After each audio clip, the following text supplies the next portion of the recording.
안녕하세요. 사연 읽어주는 남녀입니다.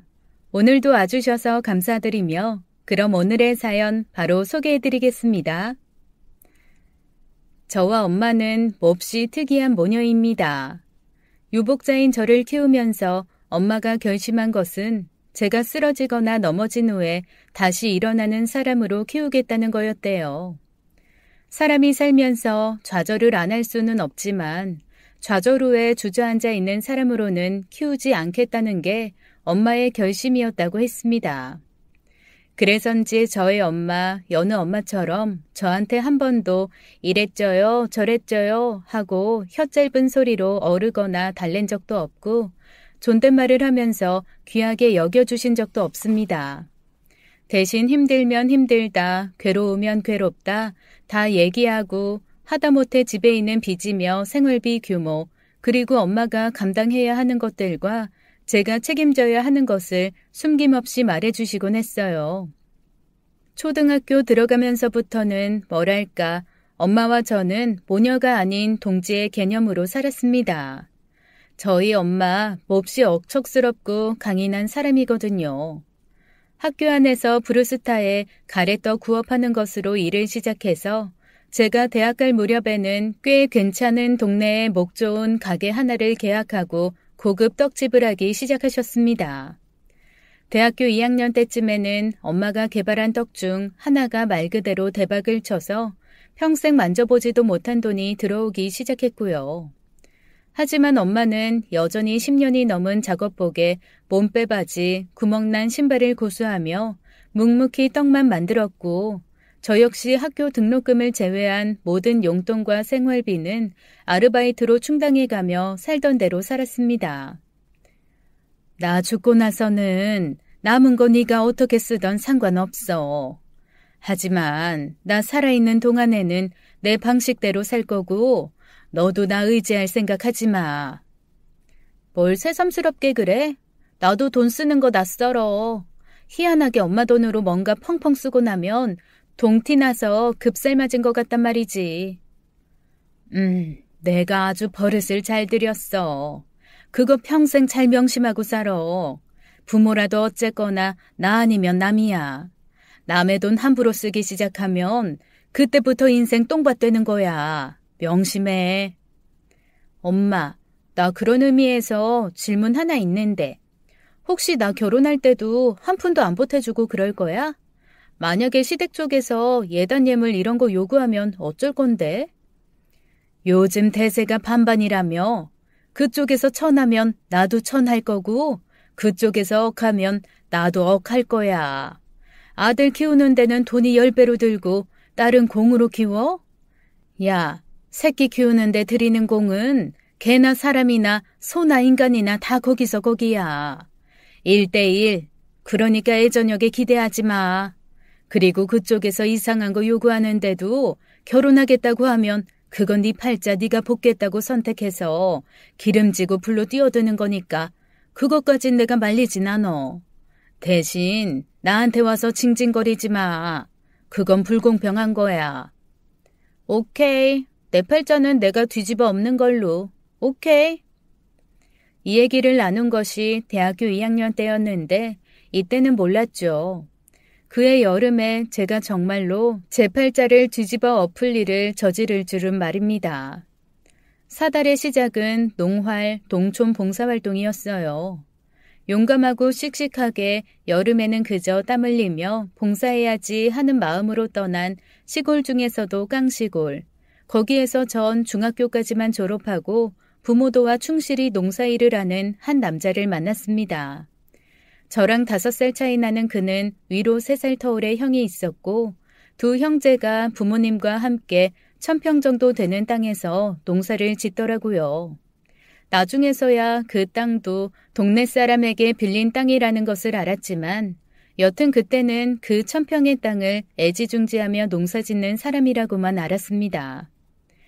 비록 영어도 모르고 수학은 더더욱 모르고 고등학교, 대학교 때 배워야 할 다양한 지식과 상식은 없어도 공기 냄새 맡고 비가 언제 올 것 같은지를 알고 새가 나는 높이를 보고 다음날 날씨를 맞췄죠. 별의 흐름과 바람의 강도로 계절의 흐름을 말해주는 그가 강하고 씩씩하기만 한 제 마음의 한 구석을 말랑말랑하게 만드는 데는 그다지 많은 시간이 걸리지 않았습니다. 한 달이 채 되지 않아 저는 그 사람에게 빠져들었고 그는 도시에서 내려온 왈가닥인 저를 신기해하면서도 설레어하며 조심스레 대해주더라고요. 그렇게 저희는 공식적으로도 비공식적으로도 모두가 뜨악해하는 미녀와 야수 커플이 되었습니다. 농활에 함께 참여했던 선후배, 동기들은 저한테 미쳤다고 했어요. 제가 잠시 눈이 돌아 앞뒤 안 가리고 달려드는 거라며 다시 학교 생활로 돌아가면 정신 차릴 거라고요. 그리고 그 역시 제가 돌아갈 날이 다가오면 다가올수록 처연하고 침울하게 제게 말하곤 했습니다. 잠시 꿈을 꿨네. 너랑 여기 어울리지 않지. 흙과 똥 가득한 곳에서 네가 어찌 살겠어. 잘 가. 와씨, 진짜 못됐네. 아니 매달려서 잡아도 모자랄 판에 가라고? 그냥 이렇게 보낸다고? 오빠, 네가 그러고도 남자냐? 잡으면 남을 거야? 그렇게 물어보지 말고 일단 그럼 잡아나 보든가. 그럼 잡을래. 잡혀줘. 어쩌겠어요. 제가 정신 나간 년이죠. 그때는 그게 멋있는 건 줄 알았습니다. 시원시원하게 내 사랑 찾아 과감한 결정을 내리고 돌진하는 게 진정한 사랑의 모습이고 내가 할 수 있는 멋짐의 표상이라고 생각한 거죠. 솔직히 말하면 제가 한 그 결정 결혼 이틀 만에 후회했습니다. 하지만 후회한다고 어디 말할 곳도 없었고 말을 해서도 안 되었어요. 자존심이 너무 상했거든요. 결국 저는 대학교 3학년을 채 마치지 못하고 학교를 그만두었습니다. 그리고 전격 결혼을 단행했죠. 제 주변에 모두가 말리고 미쳤다고 하고 친구들 중에서는 자기가 친엄마라도 된 것처럼 울며불며 등짝을 때리는 애도 있었습니다. 제가 다니던 과가 졸업만 하면 거의 공기업에 100% 취업이 되는 분야라서 다들 인생 망치고 있다며 혀를 끌끌 찼어요.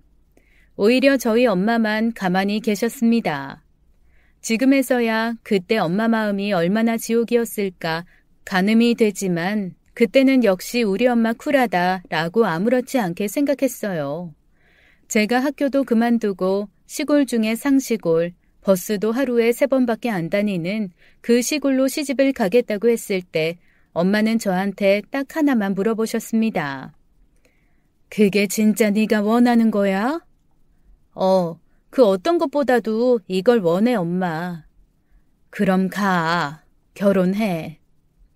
그 다음부터는 일사천리였죠. 성질 급한 제가 미루고 뭉개며 느리게 할 리가 없으니까요. 오히려 당황한 건 남편과 시댁이었습니다. 당장 제가 시집을 가면 잘방도 마땅치 않은 마당이라 대체 쟤를 어떡하나 하시더라고요. 시댁이 정말 많이 가난했거든요. 15평도 안 되는 단층 슬레이트 집, 안에는 작은 방 2개와 부엌이 있고 그나마 화장실은 밖에 붙어있는 푸세식이었어요. 1년에 2번 화장실 오물을 퍼내서 처리하고 방 하나는 부모님이, 방 하나는 2 형제가 같이 쓰는 그런 집이었죠. 그러니 제가 어디서 살겠어요. 당황한 시부모님이 급하게 여기저기에서 돈을 구해서 살고 있는 집 옆에 방 하나 수세식 화장실 하나가 있는 원룸 같은 조립식 집을 하나 급하게 지어주셨습니다. 그것도 결혼 후에 제가 얼마나 이런저런 잔소리를 많이 들었는 줄 몰라요. 시집 오면서 적어도 시댁에 보탬되는 돈은 좀 들고 올 줄 알았다는 둥, 도시 깍쟁이라 정말 아무것도 안 가져왔다는 둥, 처음에는 어이가 좀 없더라고요. 알고 보니 동네 사람들이 시부모님께 바람을 좀 넣었던 모양입니다.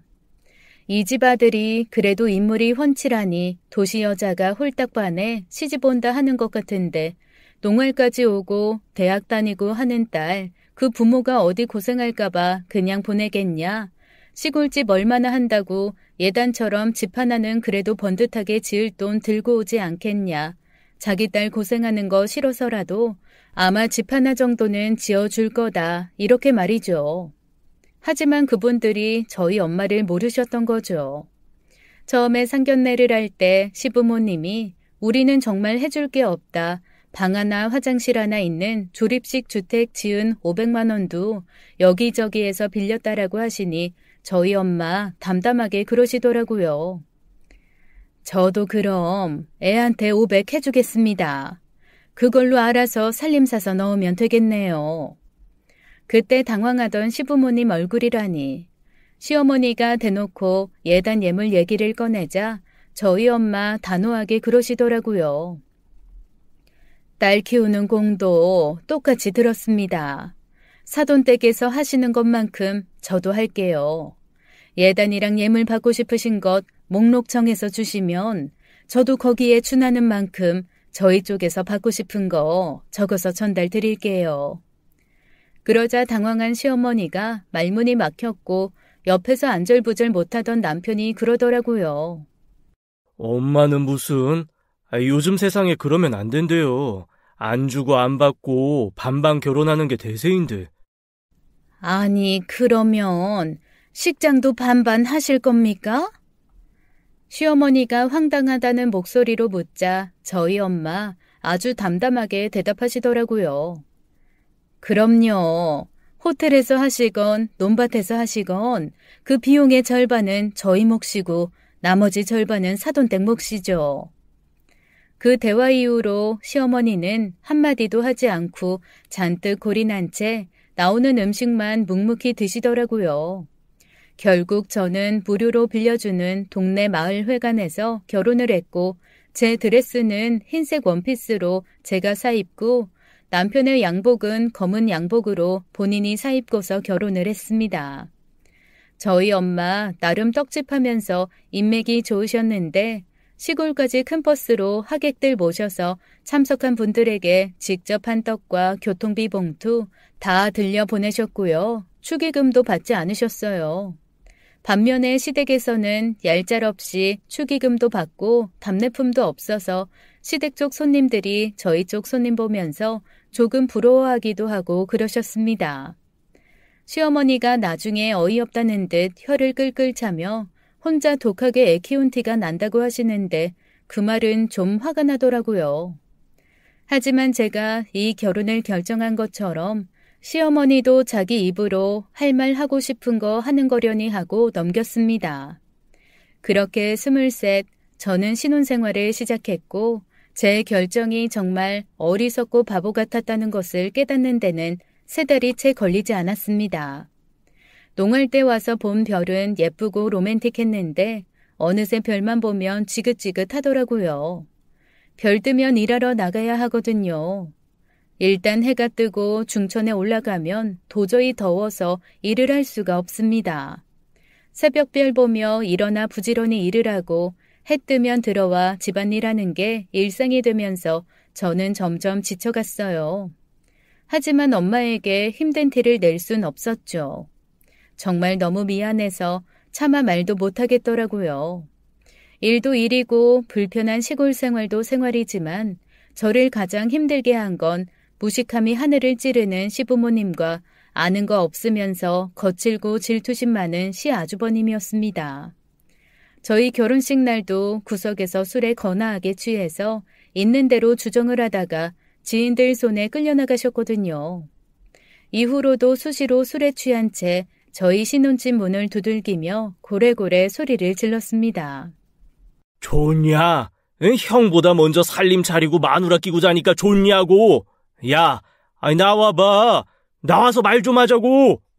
그때마다 남편은 저한테 미안해했고 시부모님은 혼자 늙어가는 아들이 안타까워 오히려 저한테 형 이해하라고 얼마나 외롭고 속상하면 저러겠냐고 시아주버님 편만 들었습니다. 가끔 술과 함께 폭력적으로 변하는 시아주버님이 무섭고 너무 가난하니 마음의 여유가 전혀 없는 시댁이 버거워지기 시작했어요. 제가 명랑함을 잃어가니 남편도 점점 짜증을 내거나 저를 무시하기 시작하더라고요. 아니, 장모님 진짜 너무하시는 거 아니야? 그 떡집 잘 안 돼? 아니 어떻게 떡집 하는 분이 우리 부모님 생신이나 명절 때 떡 한 번은 안 보내냐? 우리 엄마가 그걸 왜 보내? 그럼 오빠는 혼자 사는 우리 엄마한테 쌀 한 좀 보내기를 했어? 아니면 시기별로 농사 지은 것들 갈무리해서 보내기를 했어? 아니 왜 자꾸 나한테 뭘 바래? 그냥 우리 둘이 잘 살면 되는 거 아니야? 점점 투닥거릴 일이 많아지고 마음이 차가워지면서 각방을 쓰는 일도 많아졌습니다. 이런 식으로 살아야 하나 싶은 생각이 밀려 들어왔지만 그럴 때마다 제 생각을 잡는 것은 엄마에 대한 미안함이었어요. 제가 결혼하고 엄마는 정말 무서울 정도로 저한테 연락을 안 하시더라고요. 마치 연락하면 큰일이라도 나는 사람인 것처럼 제가 한 번씩 전화를 하면 건강한지 잘 살고 있는지만 묻고 더 이상은 가타부타 말이 없었습니다. 가게 잘 되냐고 물어도 늘 똑같다고만 하고 건강은 어떠냐고 물어도 그저 그렇지 뭐 늙으면 다 비슷하다고만 할 뿐 상세한 얘기는 하지도 않았어요. 저도 제 삶이 고돼서 더 묻지도 않았습니다. 그렇게 하루하루 허덕이다 보니 뭔가 판단하고 결정할 시간도 흐지부지 넘긴 채로 어느새 1년 2년 지나고 결혼 3년 차에 접어들었어요. 그동안 친정에는 10번 언저리 다녀왔나 그것도 남편은 농사일이 바빠 못 가고 저도 당일로 다녀오거나 하루 정도 자고 온 게 전부였습니다. 한 번씩 볼 때마다 엄마가 유난히 늙고 나이 든 것 같아 가슴이 아팠지만 역시나 못난 딸은 눈앞의 삶이 바빠서 깊게 신경 쓰지는 못했죠. 시아주버님의 신경질은 점점 더 심해졌고 저는 도저히 집에 남아있는 시간을 견디지 못해서 시댁에 선언을 하고 하루 서너 시간 읍내로 봉사를 나갔습니다. 마침 마을 이장님이 권유를 하셨거든요. 주변 마을에서 사람을 모아 외국인 노동자에게 한국어를 교육하는 일을 해야 하는데 우리 동네에서는 의무적으로 한 명은 가야 한다나요? 그런데 젊은 사람도 없고 뭔가 배운 사람도 없는 마을에서 소위 제가 그나마 제일 인텔리였던 거죠. 시부모님은 제가 매일 3시간, 4시간, 즉 한나절을 꼬박 집을 비운다는 게 몹시 불만스러워 보이셨지만 이장님 말씀을 거스를 수는 없으신 듯 했습니다. 그 작은 마을에서 이장님 눈밖에 나면 여러모로 불편해지니 어쩔 수 없이 절 내보내실 수밖에요. 저한테는 그게 정말 큰 숨쉴 구멍이 되고 전환점이 되었습니다. 한 달 정도는 간단하게 어떻게 학습을 시켜야 하는지 교육을 받았고 그 다음에는 인근 마을에서 모인 사람들에게 한국어 교육을 해주었어요. 물론 제가 한국어 강사 자격증이 없기 때문에 혼자서 가르쳐주는 건 아니었고 강사 선생님을 돕는 보조교사 역할을 했죠. 사실 대학교 다닐 때 같은 과에 베트남에서 온 교환학생이 있었거든요. 그 친구랑 나름 마음이 잘 맞아서 서로 언어를 가르쳐줬던 적이 있습니다. 막 능숙하지는 않고 읽고 쓰지는 못해도 아주 가벼운 일상대화 정도는 베트남어로 가능한 상태였는데 그러다 보니 베트남에서 온 분들이 저한테 배우는 걸 훨씬 편하게 생각하더라고요. 한국어로 이해를 못하는 것들이 있으면 베트남 단어로 바꿔서 얘기해주고 하니까요. 그렇게 몇몇 베트남에서 온 사람들과 친해지면서 저도 다시 베트남어를 배우기 시작했습니다. 오랜만에 머리를 쓰고 공부를 하는데 세상에 왜 이렇게 재밌는 거예요? 그동안 살맛이 전혀 나지 않았다가 간만에 숨 쉬는 것 같더라고요. 그렇게 1년을 또 베트남어를 배우고 봉사활동을 하면서 무사히 보냈습니다. 1년 뒤 어학당이 제대로 자리를 잡고 자격증 있는 선생님들이 배치되면서 저의 봉사는 끝이 나고 말았지만요. 이장님이 마지막 날 저희 시댁에 와서 그동안 정말 제가 고생이 많았고 제일 인기 좋은 봉사자여서 아주 자기가 다 어깨가 들썩했다고 이 집 며느리 아주 훌륭하다고 치켜 세워주시는 바람에 제가 밖으로 나가는 것에 대한 불만 가득했던 시부모님 말이 쑥 들어갔어요. 그렇지만 나중에 그러시더라고요. 앞으로 또 비슷한 일이 있으면 제 손에서 거절하라나요? 그래서 속으로 거절을 왜 하냐 무조건 뛰쳐나갈 거다라고 생각하며 일단은 고개를 끄덕였습니다. 그 1년 동안 남편과는 더 멀어졌어요. 틀에 박혀 발전 없는 삶을 사는 그와 뭔가 배우고 새로운 것을 경험하는 걸 좋아하는 저는 아무리 노력해도 메꿀 수 없는 간극이 있더라고요. 그래도 딱히 악한 거 아니고 저한테 못되게 구는 것도 아니어서 그냥 이 정도면 같이 살만하다 하고 사는 거였죠. 그렇게 살던 어느 날 시어머니가 갑자기 저를 부르시더라고요. 그러면서 형님이 들어올 거라는 통보를 하시는 겁니다. 순간 좀 당황했어요. 아니 보통은 내 시아주버님이 결혼하게 되었다랄지 큰애가 장가간다라고 얘기를 하지 형님이 들어올 거라고 통보를 하지는 않잖아요. 그래서 제가 어머님에게 물었습니다. 아주버님 결혼하신다고요? 아니 언제 연애를 하셨대요? 그랬더니 어머님이 뭔가 망설이다가 대답하시더라고요. 아니 저기 연애는 아니고 그냥 데리고 살 여자가 생겼어. 궁금증이 풀리지 않아서 어머님께 재차 물었습니다. 그러니까 그 여자가 어디서 갑자기 생겨요? 그랬더니 어머님이 살짝 짜증을 내면서 그러시더라고요. 국제 결혼이라고요. 그제서야 느낌이 왔습니다. 시아주버님이 나이가 40이 넘고 50 가까이 되도록 결혼을 못할 것 같으니 외국인 며느리를 들이시려는 거였죠. 그래서 그냥 어머님 마음이라도 편하시라고 요즘에는 국제결혼 많이 한다 봉사하면서 보니까 오히려 외국인 분들이 훨씬 열린 마음으로 순수하고 다정하신 부분들이 있더라. 굳이 국적이 같을 필요 있냐? 그냥 서로 행복하게 잘 살면 되지요 라고 말을 했습니다. 그랬더니 어머님이 영 탐탁치 않는 얼굴로 그러시더라고요. 아유 도시에서 며느리가 들어와서 어디 지 친구나 좀 참한 거 있으면 소개시켜줄까 하고 기대했는데 그런 센스도 없고 어쩌겠니? 불쌍한 우리 큰애 그래도 장가는 가서 총각딱지는 떼야지. 그 순간 소름이 돋았습니다. 그러면서 결혼 초부터 시아주버님이 저만 보면 했던 농담 같은 말들이 떠올랐어요. 저한테 그랬거든요. 지난번에 결혼식에 와서 부케 받은 친구는 뭐 하는 애냐? 시골에 한번 놀러 오라고 해서 자기가 고기 구워주겠다 같은 말도 몇 번 하고 왜 저한테 친구들이 한 번도 안 놀러 오냐고 별 많이 보일 때 오라고 한 번 초대하면 자기가 산 중턱에 캠핑장처럼 텐트 치고 대접 한번 하겠다고 한 적도 있습니다. 그렇게 몇 번 얘기하다가 농담처럼 저한테 여동생이 있었으면 겹사돈도 괜찮다는 말까지 해서 그때는 제가 좀 기분이 언짢아서 그냥 어휴 여동생 없어 다행이네요 라고 하며 넘어가긴 했거든요. 그렇게 한 1년은 제 친구 타령, 여동생 타령을 하다가 그 다음부터는 술 먹고 주정하는 걸로 노선을 바꾸더니 그게 아마도 저도 모르게 이 집 식구들끼리 얘기한 것들이 틀어져서였나 보더라고요. 아이고 언감생심, 전화 눈 돌고 미쳐서 학교도 그만두고 이 시골 구석에 처박혔지만 제가 친구까지 데리고 들어와서 평생 무슨 원망을 들으려고 그런답니까?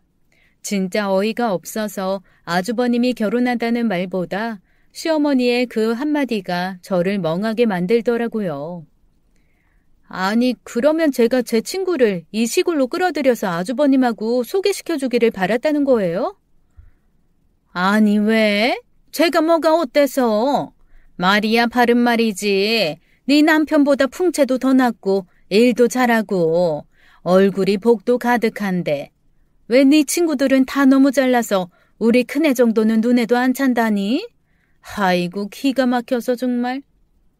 정말 꿈에도 생각하지 못한 거였는데 그걸 몇 년 동안 저한테 기대하고 계셨다는 것 자체가 너무 소름 끼치고 놀랄 일이었습니다. 그런데 이렇게 진지하게 따지고 드는 시어머니에게 저도 발끈하면 정말 똑같은 사람 될 것 같아서 그냥 웃으면서 농담처럼 대답했어요. 아우 어머니 요즘에 누가 시골로 시집을 와요. 저 여기 시집 올 때도 제 친구들이 얼마나 뭐라고 했는데요. 그랬더니 시어머니가 발끈하면서 그러시는 겁니다. 아니 너는 네가 좋아서 시집 와놓고 지금 와서 이런데 어떻게 시집 오냐 그러면 어떡하니? 너도 참 이상하다. 너 그리고 내가 단단히 하나 일러둘 게 있어. 아무리 너보다 나이 어리고 외국인이라고 해도 너보다 형님이니까 깍듯하게 형님으로 모셔. 그리고 집안일은 네가 다 알아서 가르쳐라. 나는 말도 안 통하고 힘드니까. 아주 읍내 나가서 선생이라고 잘난 척 신나게 하고 온 것 같은데 어디 한번 얼마나 잘하나 좀 보자. 이라고 말씀하시더라고요. 그래서 요즘에 어느 정도 한국어 다 배우고 오고 만에 하나 제가 형님이라고 대우 안 할 것 같냐며 어머님도 참 별 걱정을 다 하세요 하고 그냥 넘어가 버렸습니다. 그렇게 며칠 뒤 변변한 결혼식도 없이 시아주버님은 아주 어린 여자를 하나 집에 데리고 들어왔어요. 딱 봐도 낯선 두려움이 눈에 가득 차 있는 여자였죠. 저보다 글쎄 6살이나 어리더라고요. 한국말도 제대로 못하고 게다가 3번 만났다는데 시아주버님과 무슨 정이 있겠어요. 그저 눈에는 슬픔과 두려움이 가득했습니다. 시아주버님은 영어 한마디도 못하시거든요. 그런데 알아듣던 말던 한국어로 소리 버럭버럭 질러가며 얘기를 하니 얼마나 당황스럽고 힘들겠어요. 그래서 제가 처음 만났을 때부터 영어로 한두 마디 대화를 시도했습니다. 베트남에서 온 분이었고 영어를 조금 하실 줄 알더라고요. 그래서 제가 영어를 잘하는 것처럼 보이니 베트남어로 대화를 하면 완전히 저를 통역처럼 쓸 것 같아서 일부러 저도 아주 간단한 영어만 툭툭 던지며 소통을 시작했습니다. 그나마도 제가 한두 마디 하는 영어로만 대답을 하니 시댁에서는 뭔 일만 있으면 저를 불러다가 통역을 시키더라고요. 절대 문장으로 말하지 않고 그냥 단어로만 한두 마디 해주면서 더 이상 저한테 이것저것 일이 쏟아지지 않게 막느라고 몸이 힘들었죠. 시어머니는 말도 안 통하겠다. 그 다음에 외국인 며느리겠다. 아예 마음 자체를 큰 며느리로 잡으신 게 아니라 그냥 외국인 노동자 하나 품삯 안 드는 사람으로 들였다라고 생각하시는 것 같았어요. 형님이 익숙하지도 않은 한국에서 익숙하지도 않은 음식을 먹으며 그렇게 밤낮 없이 일하는 게 몹시 안쓰럽고 어머님이 야속했습니다. 그래서 한두 번 어머님이 안 계실 때 제가 형님한테 슬그머니 얘기한 적은 있어요. 베트남어로요. 저 사실 베트남어 조금 할 줄 안다. 그런데 어머님이 아시면 이것저것 나한테 너무 많이 시킬 것 같아서 베트남어 모르는 척하는 거라고 말이죠. 그런데 형님이 너무 답답하고 속상하면 그냥 나한테 털어놔도 된다. 나는 형님 편이다라고 말했더니 글쎄 갑자기 저를 붙들고 펑펑 우는 겁니다. 일단 제 입에서 베트남어가 나오니까 너무 놀라더라고요. 그러면서 눈에 눈물이 차오르고 결국에는 주저앉아서 미친 듯이 통곡을 하는데 그 눈물의 의미도 마음이 어려움도 충분히 이해가 돼서 저도 눈물이 날 지경이었습니다. 간신히 눈물을 그친 후에는 미친 듯이 베트남어를 쏟아내는데 사실 3분의 1도 못 알아들었어요. 그런데 형님으로서는 그래도 자기 말을 조금이라도 알아듣는 사람 앞에서 뭔가 속을 털어놓고 싶으셨나 봐요. 그냥 얼마나 그 마음에 외롭고 쓸쓸함이 가득 차 있을까 싶어서 위로하고 다독여주는 것밖에 제가 할 게 없더라고요. 그렇게 형님과 제 사이에는 식구들이 모르는 기묘한 연대가 쌓여갔습니다. 형님도 눈치껏 저한테 베트남어나 영어 문장 쓰지 않고 단어로만 툭툭 던지면서 둘이서 약간 암호 교환하듯이 그렇게 눈빛과 말을 교환하며 살기 시작했어요. 시아주버님은 제 생각대로 역시나 다정한 남자의 모습은 아니었습니다. 형님을 때리는 것 같기도 했고 조금 학대받는 느낌도 들었어요. 저는 그때마다 참지 마라, 경찰서를 가자라고 했지만 형님은 고개를 설레설레 흔들더라고요. 자기는 어떡하든 여기에서 잘 살아야 하고 조금이라도 돈을 모아서 집에 보내야 한다는 겁니다. 그러면서 생활비를 너무 조금 줘서 자기가 돈을 모을 수 없다고, 그래서 집에 돈을 많이 보낼 수 없다고 눈물을 뚝뚝 흘리더라고요. 그래서 제가 약속했죠.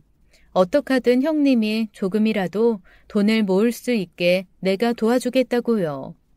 같이 가서 일단 통장부터 만들자고 했더니 시아주버님이 통장을 만들어줬다는 거예요. 그래서 제가 그 통장 한번 보자고 했습니다. 와, 그런데 세상에 통장을 만들었다고 보여준 게 글쎄 자기 통장에 종이로 형님의 이름만 오려붙여서 거짓으로 만든 통장이더라고요. 결국 매달 돈 주겠다고 한 게 형님 통장이 아니라 아주버님 통장으로 들어가고 있었던 겁니다. 눈 가리고 아흥도 아니고 조삼모사도 아니고 너무 양아치다 싶었어요. 그래서 형님한테 대체 한 달에 얼마를 준다고 했냐 말해봐라 라고 했더니 그나마도 한 달에 30만 원 준다고 했다네요. 그것조차 안 주겠다고 통장 속여 빼돌리는 인간이라니. 제가 진짜 치가 떨렸습니다. 그래서 제가 이 통장 형님 통장 아니라 아주버님 통장이다. 형님 속았으니까 일단 나랑 같이 가서 통장 만들자고 했습니다. 바로 그 다음날 형님 손 붙들고 어머님 아버님 그리고 두 남자 몰래 읍내에 나가서 통장을 만들고 들어왔어요. 그리고 통장은 제가 가지고 있으면서 제가 생활비로 받은 돈에서 조금씩 빼돌리고 모아서 한 달에 50은 저축해 주겠다고 약속했습니다. 식구들이 저한테는 돈 주는 거 못 속이니까요. 생활비 좀 더 받고 동네에서 일당으로 일한 거 받아서 모으면 충분히 모을 수 있는 돈이거든요. 그렇게 조금씩 둘이 모은 돈은 한 달에 한 번 형님 통장으로 이체해서 형님 앞으로 제가 돈을 쌓아주기 시작했습니다. 제가 이렇게 통장 만들어주고 돈 관리를 해주기 시작하니 형님은 저를 정말 전적으로 의지하고 고마워하기 시작했어요. 그나마 정부 칠 곳 없는 집에서 저는 형님이라도 생기니 그래도 좀 숨이 쉴 것 같더라고요. 마늘을 까도 형님이랑 앉아서 까면서 어머님 아버님이나 두 남자가 없을 때는 베트남어와 영어를 섞어서 끊임없이 수다도 떨고 만약에 어머님 아버님 두 남자가 있을 때는 서로 눈빛 주고받으면서 킥킥거리기만 해도 조금 숨통이 트이는 것 같았습니다. 그렇게 형님이 시집 온 지 1년 정도 지났을 때였어요. 어느 날 제게 청천벽력 같은 소식이 들려왔습니다. 엄마가 쓰러지셨다는 거예요. 제가 친정 간다 그러면 그렇게 싫어하시던 시부모님도 엄마가 쓰러지셨다는 얘기를 듣더니 마지못해 저한테 친정을 다녀오라고 하시더라고요. 그래서 결혼하고 처음으로 1박 2일도 아니고 당일치기도 아닌 긴 여정을 가지고 친정에 가게 되었습니다. 형님이 버스 정류장까지 나와서 제 손을 붙들고 이렇게 물어보는 거예요. 동서, 꼭 올 거지? 다시 올 거지? 아마 제가 도망가서 안 올까봐 걱정이 되셨던 모양이에요. 그래서 제가 엄마만 조금 괜찮아지고 나면 얼른 다시 오겠다, 걱정하지 마셔라, 형님도 건강하게 잘 있어라 라고 안심을 시키고 엄마에게 왔습니다. 근 1년 만에 만난 엄마는 못 알아볼 정도로 마르고 힘든 모습이었어요. 제가 대체 이게 어떻게 된 일이냐, 엄마 이렇게 될 때까지 왜 나한테 연락을 안 했냐라고 했더니 엄마가 피식 웃으면서 그러시더라고요. 말하면 네가 뭐 해줄 수 있을 거야? 나 췌장암이야. 너무나 놀라서 다리에 힘이 풀렸습니다. 엄마, 췌장암이면 거의 마지막에 발견된다는 그 암 아니야? 엄마 대체 언제 한 거야? 아니 왜 발견하자마자 말 안 했어? 그랬더니 엄마가 안 지는 몇 개월 되었는데 이미 병원에서도 너무 늦게 발견했다고 해서 그동안 저한테 말도 없이 엄마한테 있던 가게며 재산 이런 것들을 모두 정리하시기 시작했던 모양이더라고요. 그러면서 저한테 엄마가 그러셨습니다. 고맙지 뭐. 준비 없이 훅 가버리면 남아있는 사람이 얼마나 당황스러워. 그래도 내가 다 고민하고 준비하고 너 줄 거 주고 나눌 거 나누고 할 시간 있어서 너무 다행이었지. 하던 중에 죽을까 봐 그거 하나 걱정이었는데 며칠 전에 마지막 가게까지 싹 정리돼서 난 이제 언제 가도 미련이 없어. 단 하나, 네가 걸려 이거사. 내 재산 적지 않은 거 알지?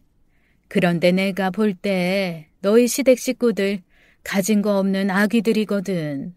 분수도 모르고 어디까지 먹어야 배가 터지는지 아닌지도 모르는 그냥 아기들. 그 도둑놈 같은 시댁 식구들 사이에서 네가 내 재산 제대로 지키기나 하겠냐? 그래서 내가 어떻게 해야 하나 고민하다가 그냥 죄다 일시금 사망보험금으로 넣어놨다.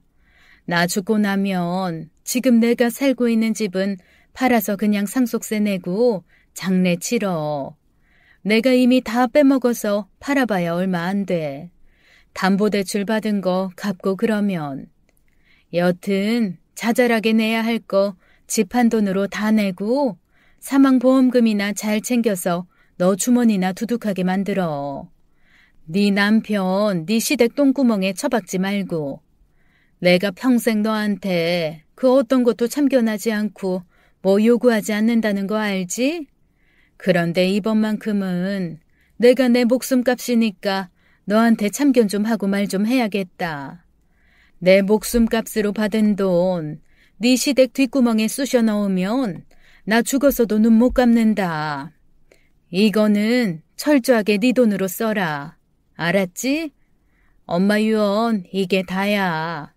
똑똑해서 남들이랑 다른 길 가느라 애쓰고 애쓴 거 티 안 내려고 더 애쓰는데 잘 생각해서 이제 네 인생 살아봐.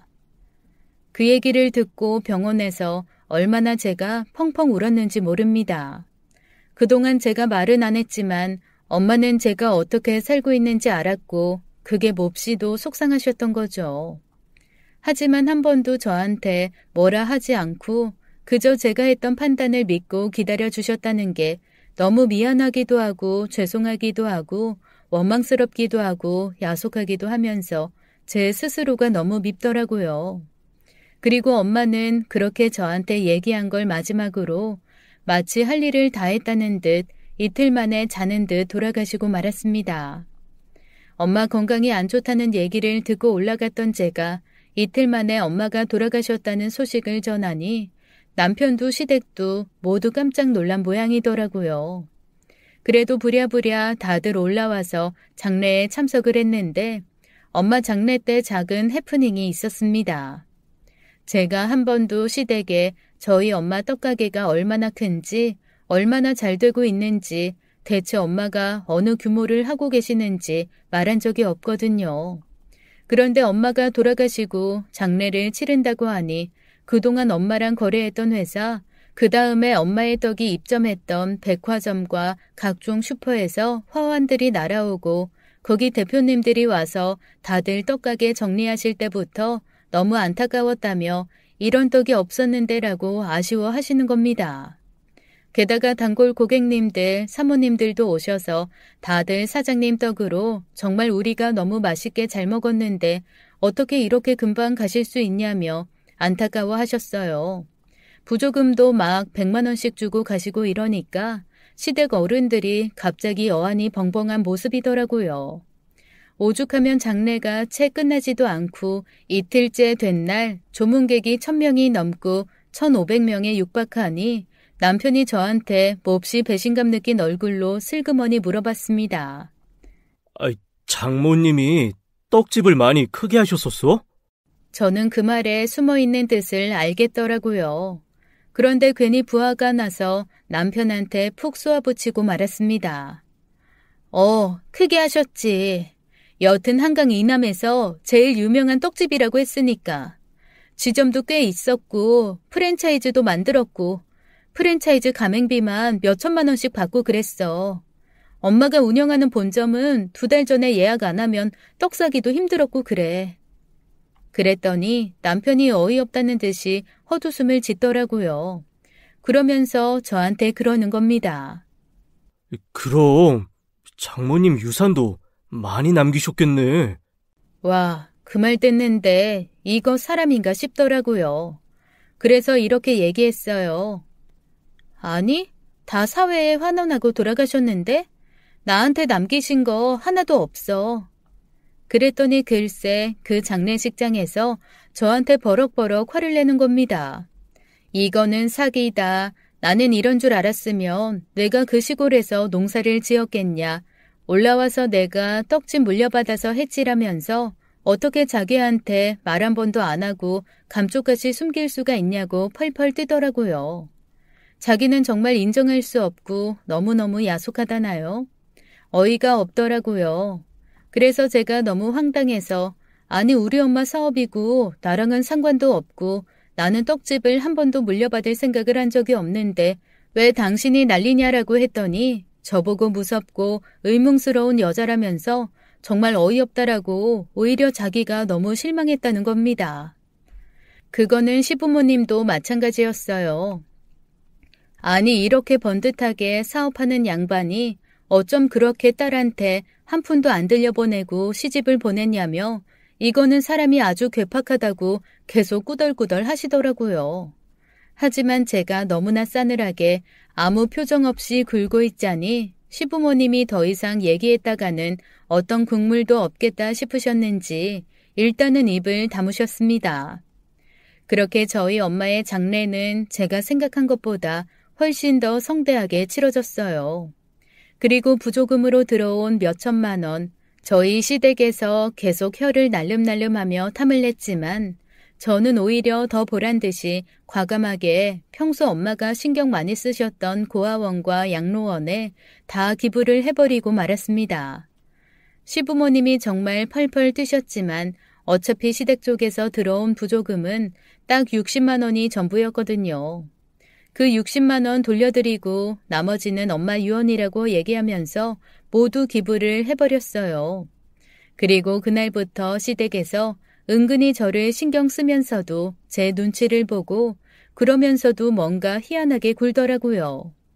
계속 저희 엄마가 뭐 남기신 거 없느냐, 보험 드신 거 없느냐 물어봐서 보험 드신 거 있다, 그것도 다 엄마 유언대로 처리할 거다라고 했더니 대체 얼마냐, 어느 정도냐 코치코치 캐묻는 겁니다. 절대 말 안 했죠. 제가 왜 말을 해주겠어요. 그런데 문제는 제가 잠시 전화기를 놓고 부엌에서 뭔가를 하고 있을 때 저한테 온 보험사의 문자를 남편이 본 겁니다. 저희 엄마 사망보험금이 꽤 컸거든요. 몇 억 단위가 됐었는데 그게 제 통장에 입금될 거라는 문자를 본 겁니다. 남편이 저한테 갑자기 화색이 돈 얼굴로 뛰어오면서 이렇게 사망보험금이 많았냐, 이 돈으로 우리 한번 좋은 집도 사고 식구들끼리 먹고 살 사업을 해보자라고 하는 겁니다. 그래서 제가 남편한테 처음으로 난리를 부렸어요. 우리 엄마 목숨값으로 왜 내가 집을 사고 왜 사업을 하는데 쓰냐고 말이죠. 이거는 내가 엄마가 말한 대로 쓸 거다. 엄마가 좋은 일에 써달라고 했으니 엄마의 유지를 받을 거다라고 했습니다. 그랬더니 남편이 펄펄 뛰더라고요. 아니 살아있는 사람이 중요하지 죽은 사람이 무슨 소용이냐. 이거는 당신이 잘못 생각한 거다. 이 돈이면 우리 식구들이 모두 편안하게 여생을 살 수 있는데 왜 굳이 같이 고생하는 길을 택하냐라고 하는 겁니다. 그래서 내가 정신 차려라. 이걸로 내가 이 집 식구들 먹여 살릴 이유 없다. 그런 얘기 할 거면 나한테 다시는 아무 말도 하지 말고 이대로 갈라서자라고 했더니 그때서야 꼬리를 내리더라고요. 그리고 그날부터 정말 희한하게 식구들이 아무도 저한테 엄마의 사망보험금이며 유산 이런 얘기를 하지 않았습니다. 그래서 저는 이 식구들이 대체 왜 이러지 이상한데 라고 생각을 하면서도 엄마가 남기고 간 것들을 정리하느라고 정신없이 분주하게 이리저리 뛰어다니기만 했어요. 그 와중에 형님은 계속 제 눈치만 보면서 어떻게 위로를 해야 되나 하는 것 같더라고요. 그래서 조금 정신 차렸을 무렵 제가 형님한테 그랬습니다. 형님, 제가 그동안 너무 바쁘고 정신없어서 힘드셨죠? 제가 조금만 더 정리하면 형님, 우리 같이 어디 놀러 가요. 그랬더니 형님이 주변을 둘러보더니 갑자기 저한테 그러는 겁니다. 동서, 이 집에서 주는 밥 먹지 마. 너무나 정확한 한국어였어요. 제가 깜짝 놀라서 형님을 바라봤더니 그때부터는 빠른 베트남어로 얘기를 하시더라고요. 정확하게는 알아듣지 못했지만 어쨌건 정리해보면 저한테 이 얘기를 해주고 싶어서 한국어를 이것만 연습했다고 했습니다. 그리고 이 집에서 주는 밥은 앞으로 절대 먹지 말고 먹는 척만 하고 자기가 따로 마련해 줄 테니까 그걸 먹으라는 겁니다. 제가 왜냐고 물었죠. 그랬더니 말은 해줄 수 없는데 어쨌건 먹지 말라는 말만 계속 하더라고요. 뭔가 이상했어요. 그로부터 이틀 뒤 처음으로 식구들과 함께 밥 먹을 일이 생겼습니다. 제가 여느 때와 같이 밥상을 차리러 갔는데 갑자기 시어머니가 자기가 하겠다는 거예요. 그러면서 저한테 손대지 말고 그냥 저쪽 가서 있으라는데 뭔가 이상했습니다. 옆에 있는 형님이 자꾸만 저한테 눈짓을 흘끔흘끔 하더라고요. 그렇게 어머님이 밥상을 차리셔서 제가 밥상 앞에 앉은 다음에 제 밥그릇을 들고 남편과 바꿨습니다. 그러면서 남편한테 이렇게 얘기했죠. 내 밥이 좀 많네. 당신 거랑 바꿔야겠다. 그랬더니 갑자기 온 식구가 벌떡 벌떼처럼 일어나면서 남편 밥그릇을 낚아채서 이러는 겁니다. 특히 시어머니는 눈에 띄게 당황한 모습으로 허둥지둥 하시더라고요. 아유, 그러면은 저기 새로 풀면 되지. 그리고는 제가 손댈 새도 없이 제가 바꿔놓은 남편 밥그릇을 들고 쏜살같이 부엌으로 가서 남편한테 다른 그릇에 밥을 떠다 주더라고요. 아, 뭔가 느낌이 왔습니다. 보통 그릇까지 바꾸지는 않는데 이거 이상하다 싶었죠. 그래서 물을 가지러 가는 척하면서 부엌을 한번 쓱 살펴봤습니다. 평범한 밥이라면 그렇게 쓰레기통 옆에 두지는 않을 거라는 생각이 들었어요. 그래서 얼른 비닐봉지에 그 밥을 한 움큼 담았습니다. 그리고는 몰래 주머니에 숨겨서 밖으로 나갔죠.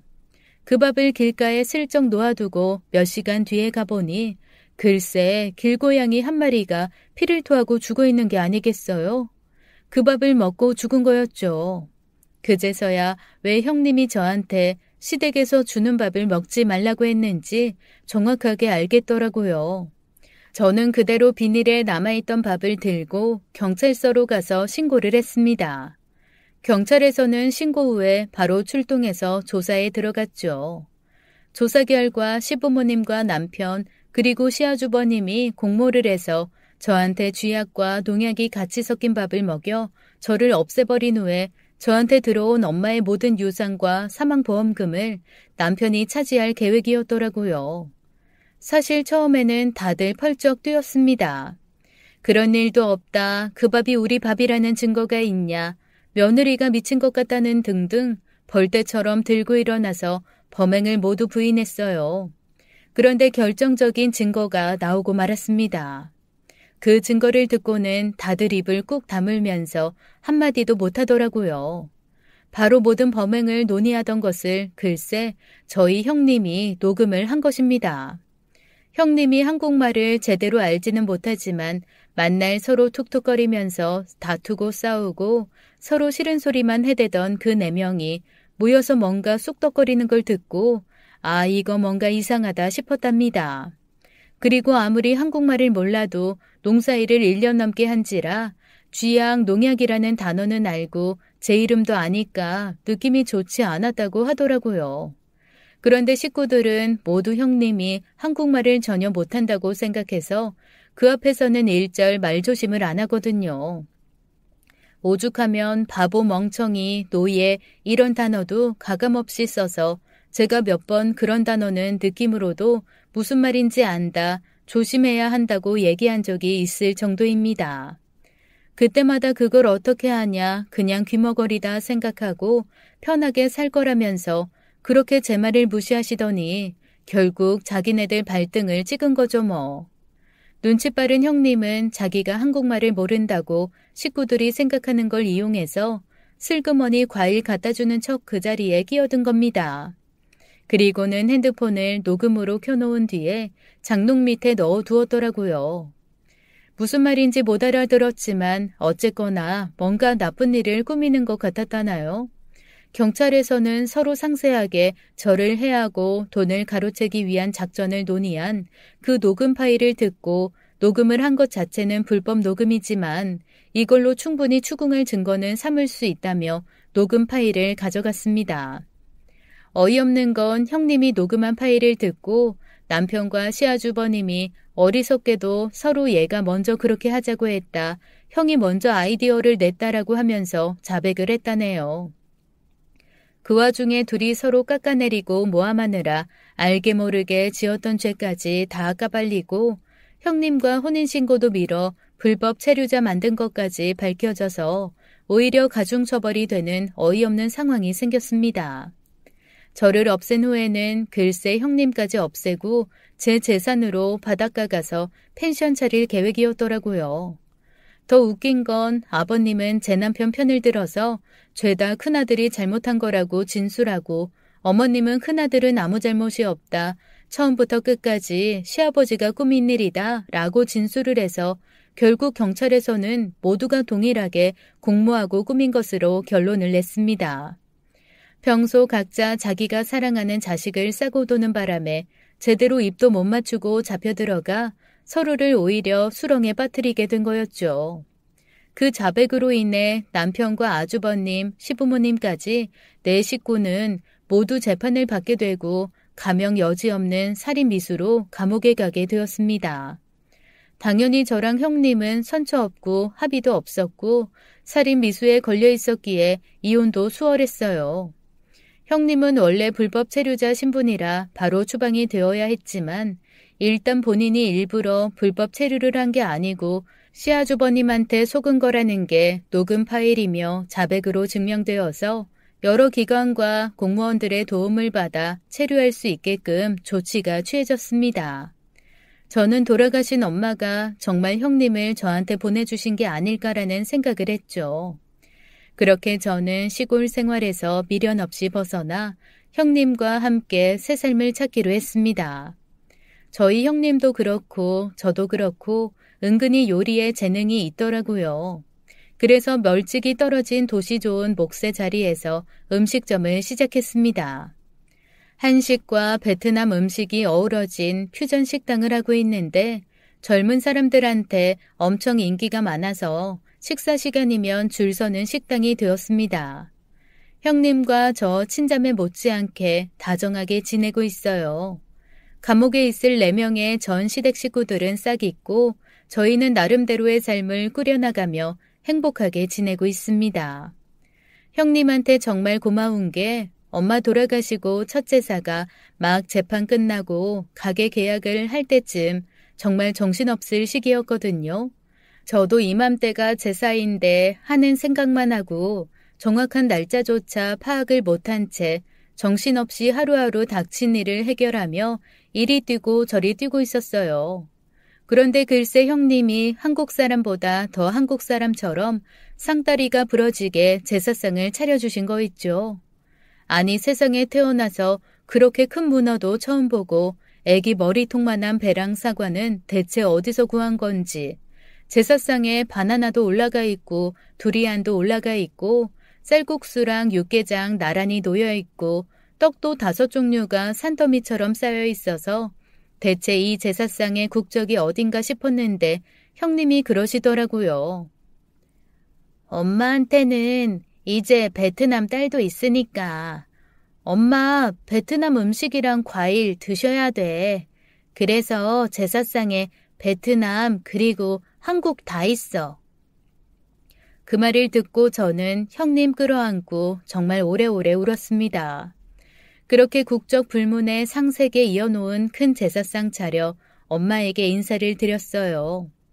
오늘도 형님과 저는 베트남어, 영어, 한국어를 섞어가며 서로 깔깔 웃으면서 음식 재료를 다듬고 있습니다. 조만간 분점도 하나 낼 예정인데 예전에 제가 가르쳤던 외국인 노동자 중 한 분이 독립해서 그 가게를 할 예정이에요. 어떻게 서로 연락이 되어 저희 가게에서 아주 성실하게 아르바이트를 했거든요. 그분 역시 시댁에서 제대로 대접을 안 해줘서 뛰쳐나온 후 비자 때문에 고생하다가 저희를 만난 거라 얼른 취업시키고 비자 문제 해결하고 가게에 있는 쪽방에서 숙식할 수 있게 해주었거든요. 손맛도 좋고 열정적이라 독립시키고 또 다른 분 소개받아서 일 가르칠 예정입니다. 어쩌다 보니 한 분 한 분 외국인 노동자를 받아들여 독립시키게 되더라고요. 올 여름에는 형님과 함께 고향에 내려가려고요. 그동안 보낸 돈으로 번듯하게 집 지었다고 사진이 와서 형님과 직접 가서 보기로 했습니다. 형님의 부모님도 한국에서 있었던 자초지종 다 듣고 아시거든요. 저한테 한국딸이라고 부르시는데 한국딸 오면 정말 맛있는 거 많이 해주시고 좋은 곳 구경 많이 시켜주신다고 해서 기대 중입니다. 그래서 형님 고향에서 필요하다고 했던 가전제품 좋은 걸로 잔뜩 사가지고 우리 형님 금이환영 시켜드리려고요. 사실 형님한테 말 안 하고 거기 있는 식구들 선물을 조금씩 사서 모으는 중입니다. 어머니에게는 금목걸이 하나 채워드리고 아버지에겐 금팔찌 하나 채워드리려고요. 동생들이랑 이모, 고모, 삼촌들에게도 좋아하실 만한 것들을 몰래 준비 중이에요. 나름 저의 서프라이즈라고나 할까요? 그런데 이런 것들을 준비하면서 한편으로는 신나고 좋은데 또 한편으로는 가슴이 시리더라고요. 모든 것이 평안해지니 사실 엄마 생각이 더 납니다. 엄마 살아계셨으면 베트남 같이 놀러가고 평생 외국 한번 못 가보셨는데 얼마나 좋아하셨을까 싶더라고요. 하지만 아마 지금 제가 사는 거 엄마가 하늘에서 보고 그 어느 때보다 좋아하실 거예요. 엄마가 원하는 대로 딱 제 인생 제가 챙기면서 잘 살고 있으니까요. 얼마 전에 경찰에서 연락이 왔는데 그 내 식구가 글쎄 억울한 부분이 있다면서 항소를 했다네요. 그런데 워낙 증거가 뚜렷하고 평소 농담처럼 저만 없으면 큰 재산 생긴다고 동네 사람들한테 말했던 것들도 다 증거가 돼서 항소에 성공할 가능성은 별로 없어 보입니다. 그 말을 듣고 형님이 딱 한마디 하시더라고요. 바라기구만. 대체 어디서 그런 한국말은 배운 건지 정말 형님 아니면 웃을 일이 없습니다. 앞으로도 저 형님이랑 함께 의지하며 잘 살아보려고요. 6살 어리지만 한번 형님은 영원한 형님, 끝까지 형님이라고 부르면서 열심히 모셔보렵니다. 형님도 제가 있어서 행복하시겠죠? 부디 그랬으면 좋겠네요. 지금까지 사연 읽어주는 남녀였습니다. 끝까지 시청해주신 여러분 감사드리며 저희는 다음 사연으로 돌아올게요. 감사합니다.